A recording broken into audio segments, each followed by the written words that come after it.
Are you a South African musician trying to figure out the correct percentage splits you should be getting with your collaborators? In this video, I plan on sharing and giving tips on just that. When it comes to royalty splits, there is actually no 100% standard per se, but some things are discretionary, so these are the typical percentage splits that I suggest musicians think about when deciding. But you can decide to make your own percentage splits which suit how you feel you contributed to a song.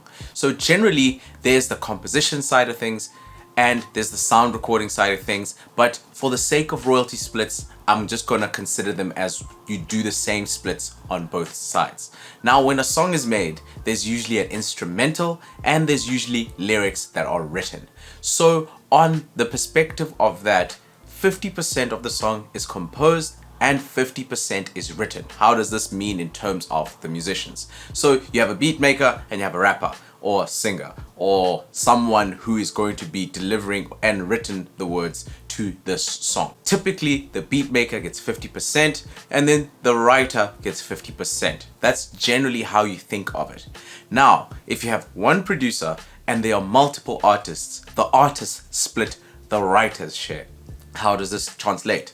Let's say we have one producer and two writers on the actual song.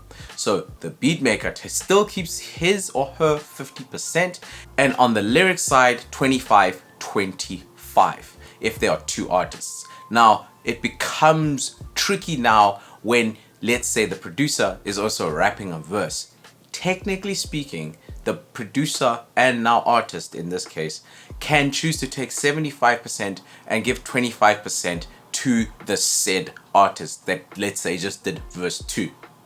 But this is discretionary. Sometimes you might be better off splitting everything equally across. So sometimes when I'm working, I know when I did a track with Zakwe on it, there was 4 people on the track and I took 25% and everyone else took 25%. But this is discretionary, so there's no hard rule, but you have to use somewhat of your common sense.